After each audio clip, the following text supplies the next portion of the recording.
E aí, né? E aí são 11h42 e a gente está aqui conversando com o pastor Ricardo, né? Engraçado é que eu nunca me planejo para falar na minha abertura de programa, né?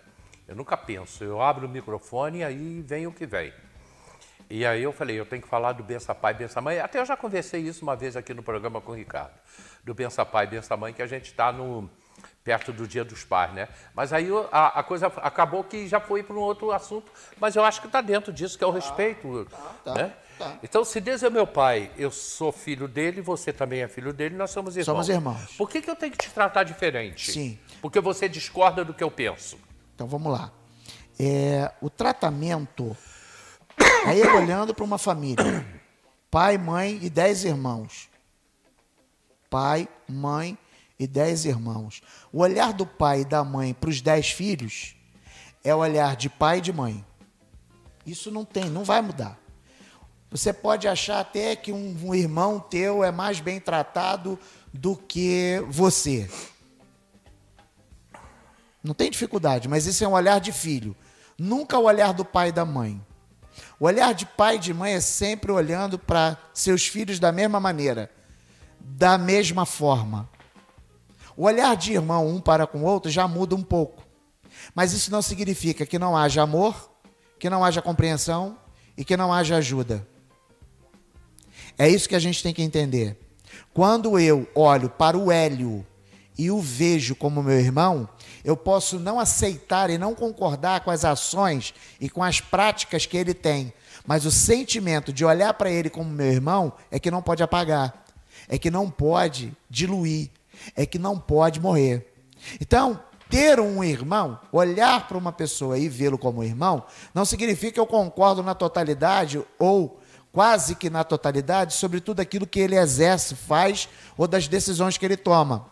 Mas é olhar para ele ou para ela entendendo que independente da cor da pele, da instrução de ensino que ela tem, do nível de escolaridade, da influência no meio da sociedade, independente disso, ele é meu pai, ele é meu irmão, ela é minha irmã.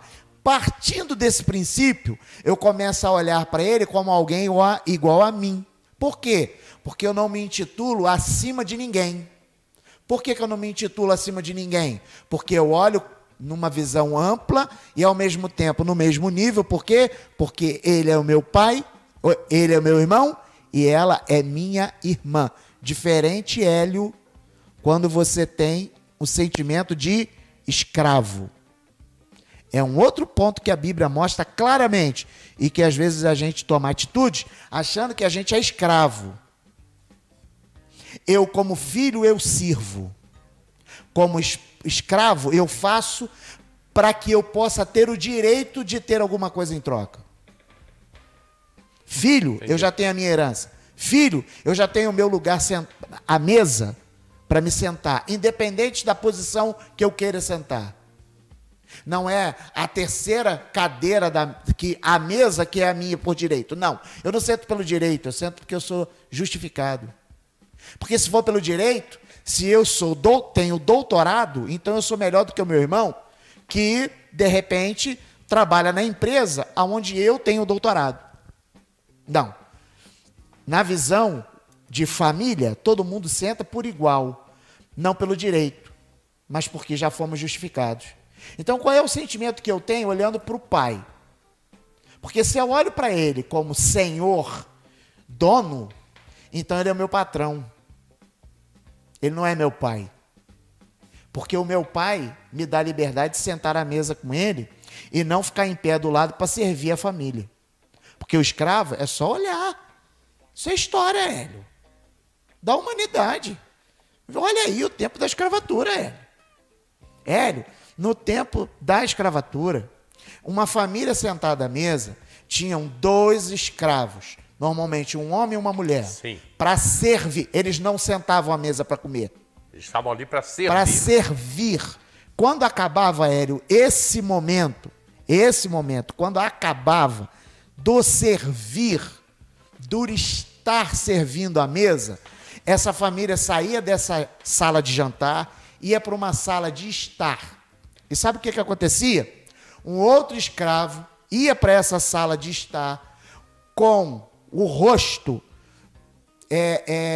borrifado de farinha, as mãos, blusa de manga comprida e calça. E normalmente colocavam nele sandálias mais adequadas para o momento. Rosto de farinha, para ele ficar branco. Para ficar branco. As mãos também. A boca pintada de vermelho. E aí a gente vai ver a origem da questão do palhaço. E sabe o que esse homem fazia, Hélio? Ele fazia palhaçada na sala para a família rir. Uhum. E sabe como ele se sentia? Esse cara que fazia isso, esse negro que fazia isso? Extremamente humilhado. Humilhado, mas ao mesmo tempo, estou no ambiente onde os demais não estão, por achar que ele receberia o direito de retribuição por ele estar ali fazendo. Eu e você não somos escravos, eu e você somos filhos amados. Excelente. Acabou, Essa sua colocação, né, leva a gente a continuar pensando. Leva a gente a ficar questionando tudo que a gente tem visto aí, porque as pessoas hoje, elas são donas elas acham que o seu pensamento, o que elas acreditam é o que é o certo, e não respeitam o que as outras pessoas estão pensando. Então, a fraternidade acabou. Esse momento que a gente está vivendo agora. Eu vi essa fraternidade na minha infância, na minha juventude, mas eu acho que depois, com o passar dos anos, e nessa era tecnológica que nós estamos vivendo agora, o ser humano está perdendo a essência. Eu falei com você nos bastidores ali ainda há pouco. O cara tem 30 mil seguidores no Instagram, ele não tem um amigo para conversar. Pois é, exatamente isso. O cara tem 30 mil seguidores no Instagram, ele não tem um amigo para conversar. Ele pode ser um pastor, tá lá com 200 ovelhas dentro da sua igreja todo domingo, e não tem uma ovelha que ele pode conversar? Pode. Isso é na maioria da... Acontece? Acontece. Isso é na maioria. Isso é na grande maioria. Por exemplo, aí eu estou falando da nossa igreja. Eu tenho que falar da igreja que eu congrego. Sim, lógico. Né? Eu não posso falar da igreja, eu não posso falar da Metodista Meu Dom. Eu não estou lá com a pastora Gabi, eu não sei das demandas e das realidades. Nem eu estou me referindo a igreja nenhuma. Não, eu que estou falando... Isso é genericamente. Né? Eu não posso falar da Metodista, eu não posso falar da Assembleia de Deus, eu não posso falar da Universal, eu não vivo lá. Eu sou pastor da igreja UED, um encontro diferente. Então eu tenho que falar das minhas realidades, das minhas demandas e como é essa questão de relacionamento que eu vivo na igreja. Né? Eu não saio me abrindo e conversando com todo mundo situações mais particulares. Mas eu tenho irmãos dentro da igreja que têm esse nível de relacionamento mais íntimo. Hoje, Hélio, se você... talvez você não... Você viu, porque você me respondeu, eu tenho um momento de reflexão todos os dias. E hoje eu falei sobre o quê? Cristo, 12 pessoas com ele. 5 se destacam, entre 5 a 7, se destacam mais. 3 vai para ele com um momento de oração. Só um recostava no seu peito. Isso é nível de relacionamento, Hélio. Ele chamou os 12. Ele que, olhando para Cristo, o mesmo sentimento por Pedro era o mesmo por todos os outros? Sim, lógico que era. Mas aí ele está respeitando o outro. O outro quer esse relacionamento? Quer. Então vem para perto. Então, por exemplo, lá na igreja eu tenho pessoas com quem eu me relaciono e falo particularidades que até então alguns outros não falam. Mas o isolamento numa liderança cristã, isso é quase que 90%, Pastor normalmente é solitário, não confia em ninguém, tem dificuldade de se abrir, tem dificuldade de se expor. Hélio, pensa num pastor que vacila e erra. Multiplica por 100. Sou eu. Eu não tenho roupa de super-homem. Eu estou lendo um livro que se chama Kryptonita. Que livro? Uma ovelha me deu. Lá do Rio, lá de Jacarepaguá. Já me falaram sobre esse livro. Cara, que livro. Mostra o quanto a gente é vulnerável às coisas. Eu vacilo, eu fico nervoso, eu grito. eu não aceito determinadas coisas, questiono certas coisas. Tem momentos meus com o meu pai, que eu sempre digo para ele, pai, não estou entendendo. Fala comigo, porque até agora teu filho aqui não está entendendo nada. Seja mais claro comigo para mim não ficar confuso. Eu estou sendo claro, verdadeiro e transparente. Eu tenho uma coisa comigo, que é um ditado que eu carrego comigo. A transparência me protege. Quanto mais transparente eu for, mais eu me protejo. Porque se você, por acaso, me vê numa situação e você talvez olhe e fale assim, caraca, o pastor Ricardo é desse jeito? Se a pessoa que estiver do teu lado me conhece, vai dizer assim, não, fica tranquilo, porque ele é assim mesmo. Ele é assim na rua, ele é assim na igreja, ele é assim em casa, ele é assim no meio dos amigos, ele é assim no meio da liderança da igreja. Por quê? Porque a transparência me protege. Se tem uma coisa que eu não tenho dificuldade, é de me expor em quem eu sou. Por quê? Porque o título pastor talvez traga um peso tão grande ao ponto ou ao nível que a pessoa que não possa se expor para que ela não sinta-se vulnerável ao ponto de não ter credibilidade. Não, eu não preciso me ficar no anonimato das minhas dificuldades para deixar de ter credibilidade. Não, eu sou quem eu sou e demonstro ser quem eu sou. Por quê? Porque mostrando quem eu sou, a credibilidade ela existe não pelas minhas falhas, mas por quem realmente eu sou.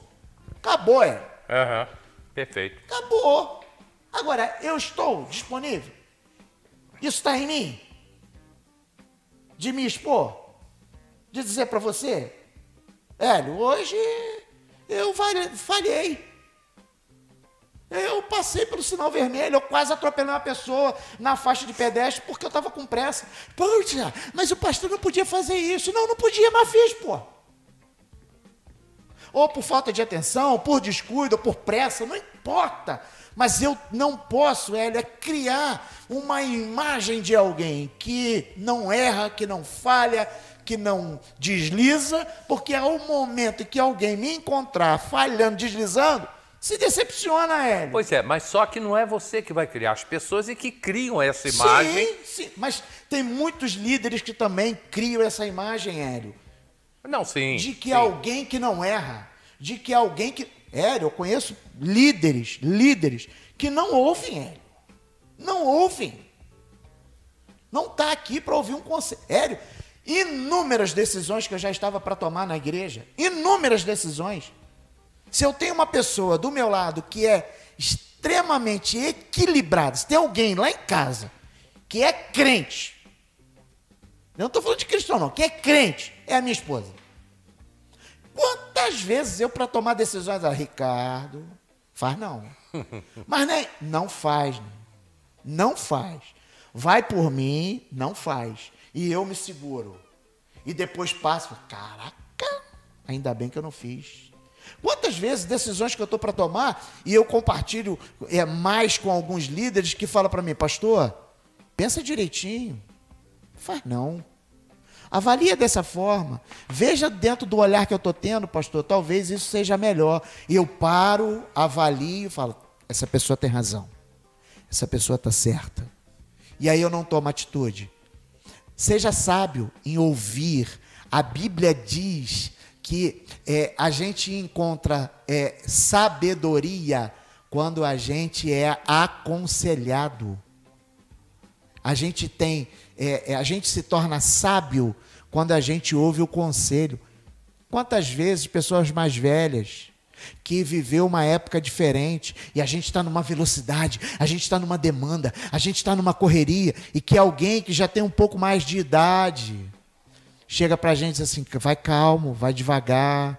E a gente às vezes acha que essa pessoa tá lento demais, está devagar demais. Não. Sabe o que é isso? Experiência e qualidade de vida. Por quê? Porque a gente está numa demanda, a gente vive, ele falou ainda há pouco, sobre essa questão das redes sociais, das coisas que estão acontecendo numa era da tecnologia do jeito que está, é uma correria atrás da outra. E se a gente não parar para ouvir, se a gente não tiver atento a escutar, a ouvir, para quê? Para que a gente tenha uma qualidade de vida melhor. Eu estou dizendo, não só como pastor, não, eu sou psicanalista, eu atendo dezenas de pessoas que a ansiedade ela é tão forte, que precipita nas decisões. E aí, quando vem o retorno, porque não tem como, é a lei da semeadura. Plantou, vai colher. Não vai ser diferente. Detalhe, plantou cebola, não vai colher maçã. Exatamente. Você plantou cebola, você vai colher cebola. Exatamente O problema isso. todo é que na ansiedade, Hélio, você vai plantando, você vai semeando. Depois vem o tempo da colheita. Aí no tempo da colheita, a gente não quer colher, a gente não quer se expor a colher aquilo que a gente plantou. Aí sabe o que a gente faz? Ou a gente tenta jogar para o canto e esconder para que ninguém veja, ou a gente tenta deixar apodrecer. E se apodrecer, vai cheirar mal. Se cheirar mal, em um momento, alguém com odor ou com faro, né? Com o sentimento daquilo que respira, daquilo que sente através da respiração, pode perceber e dizer assim, tem alguma coisa com mau cheiro aqui. E aí já está podre debaixo do pano. A gente tem que ser transparente, Hélio. A gente tem que ser verdadeiro, sincero com a gente mesmo. Amanhã tem programa Debates, sexta-feira, programa Debates. O Roberto Petro está muito resfriado essa semana, mas ele me disse ontem que se melhorar, ele vem ao programa amanhã. Faria provavelmente vem, ainda não conversei com o Alexandre Paim. Vamos ver quem vai estar aqui amanhã no programa Debates. Domingo é Dia dos Pais, né? Oi? Uau! Domingo é Dia dos Pais. Muito bom. E eu queria que você encerrasse o programa com esse tema, Dia dos Pais. Dia dos Pais. Coisa boa. Eu tenho uma filha linda. O nome dela é Julie. Eu a chamo de amor carinhosamente. Porque ela é o amor da minha vida, né? Ela chega para você e fala, benção, pai? Não. não tem isso lá em casa. Tem de mim para minha mãe, isso aí sim. Tem. Parte de mim para os meus tios, mas isso não é um hábito lá em casa. Mas Julie é o amor da minha vida, é o presente que o Senhor me deu e eu a amo assim. Palavras não definem o que eu tenho de amor pela vida da minha filha, né? São pessoas especiais da minha vida, minha esposa, quem me completa, né? Minha mãe, minha irmã e minha filha é assim alguém. Então você que é pai, cara, valorize seus filhos. Você que é filho, valorize seu pai. É maravilhoso ser pai, é maravilhoso ouvir o quanto um filho nos ama. E a minha fala hoje, a minha palavra final para você que é pai, para você que é filho, viva tudo que você puder, tanto com seu filho quanto com seu pai. Eu não tenho mais o meu papai. Meu pai já partiu, já tem 3 anos. Uma saudade enorme. Lembranças assim, memória de coisas tão maravilhosas que a gente viveu. E eu tento ser com a minha filha pelo menos o que o meu pai foi comigo. E isso já agrega muito, não só na minha vida, como na vida da minha filha e dentro da minha casa. E eu quero orar por você. Eu quero liberar uma palavra sobre sua vida. Pai, em nome de Cristo Jesus, nós te louvamos por esse programa, por essa manhã e tarde que se inicia, por tudo que o Senhor nos levou a viver e que tenha sido proveitoso, agregador na vida de tantos quantos agora estão ouvindo e assistindo e que posteriormente também. Obrigado porque domingo é o Dia dos Pais e a gente vai poder estar com quem a gente ama. Quem não tem o seu pai como eu não tenho o meu, isso não significa que a gente não é amado pelo Pai Celestial e que a gente possa ser um pai maravilhoso continuamente sobre a vida dos nossos filhos. Nós declaramos esta palavra como algo extraordinário, pronto, que viveremos para louvor da tua glória. Em nome de Cristo Jesus. Amém. Deus abençoe vocês. Amém. Deus abençoe a todos também.